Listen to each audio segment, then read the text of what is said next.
Hello everyone, this is Rakesh Kumar Meena, Assistant Professor, Government College Rajgarh Alwar, and today I will teach you a poem, She Walks in Beauty, composed by Lord Byron. This is my second video lecture on this poem.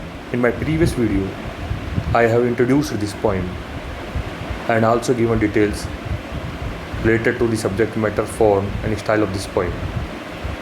And in this particular video, I will explain this poem. So now I am going to start this poem. This poem, She Walks in Beauty, is divided in three parts, three stanzas. In the first stanza, the poet writes, "She walks in beauty like the night of cloudless climes and starry skies. All that best of darkness and bright meet in her aspect and her eyes. Thus mellowed to the tender light which heaven to giddy day denies." In this first stanza, the poet describes the physical appearance of a particular woman. The poet starts the poem with the phrase, "She walks in beauty like the night of cloudless climes and starry skies." Here the poet creates a beautiful image of a dark, clear sky with shining stars and make a contrast or comparison between brightness and darkness. This contrast could mean several things, such as black hair and white skin, or black eyes and white parts of eyes. The image created by this comparison also represents the cloth the woman is wearing, a dark black dress with sparkles on it. Thus, the poet compares a beautiful woman who is walking to a clear night sky full of bright stars. In the next lines, the poet writes, "And all that's best of dark and bright meet in her aspect and her eyes." Here we observe how the opposite characteristics of darkness and brightness mentioned in previous lines reappear to mingle and create a wonderful harmony. The finest light and darkness come together in harmony in her appearance, particularly within her eyes. In the last two lines of this stanza, "Thus mellow to that tender light which heaven to giddy day denies," we find here another contrast in imagery.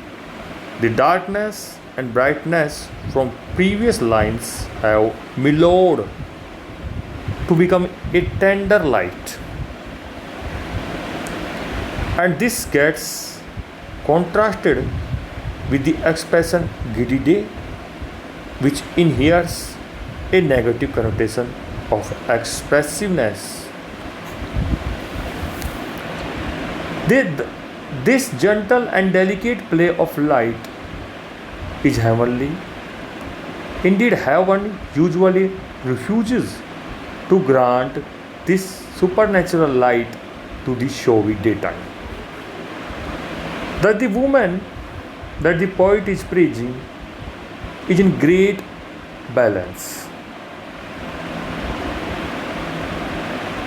Opposite qualities meet in the woman to create a calm, soft image. In the next stanza, the poet writes, "One shade the more, one ray the less, half impairs the nameless grass, which waves in every raven tress, or soft lightens over her face. Here, where thoughts severely sweet express how pure, how dear their dwelling palace. In this stanza, the poet continues to praise the woman's beauty, but he extends this external beauty onto the woman's personality. In the phrase, and half impaired the nameless grass, the poet wants to say that the woman's face is in such a perfection that just a slight change would damage it. From the expression half impaired, we could find out significant meaning. It could mean that although the balance is destroyed, the beauty will still be half marvelous because it is only half impaired. The phrase nameless grass is also important. By this, the poet enlarged the woman's beauty and greatness, thereby suggesting it as something so priceless that can't be defined nor expressed as a name. We could also understand that the woman has a black hair from the expression which waves in every raven tress.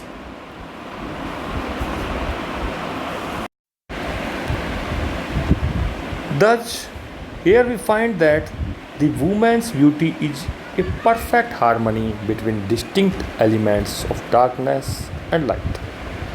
Her beauty takes the best of these elements and places them into a delicate balance. In the last two lines, the poet writes, where thoughts serenely sweet express how pure, how dear their dwelling palace. Here we find how the woman's inner beauty is reflected in her appearance. Her dwelling palace is where the mind and the spirit belong, is also sweet and pure. With this perfect inner quality added to her external beauty, the woman becomes more perfect as she possesses beauty both inside and outside of her body.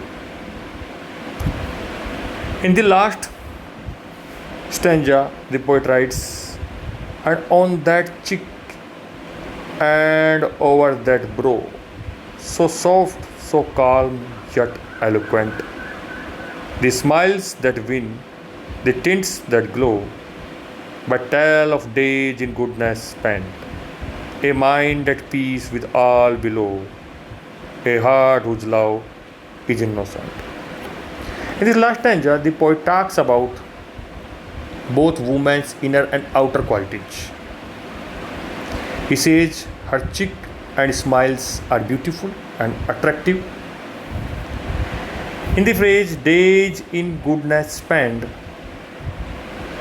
mind at peace, and heart whose love is innocent, we find that her inner thoughts are also as pure and graceful just as her appearance.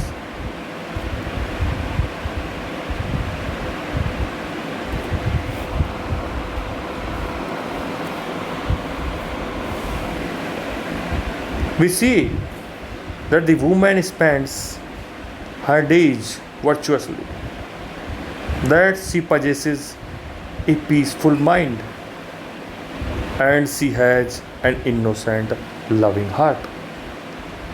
Thus, the poet explores or establishes a relationship between inner beauty and outer beauty of this particular woman. With this is the end of this video. I hope you have enjoyed this. Thank you and goodbye.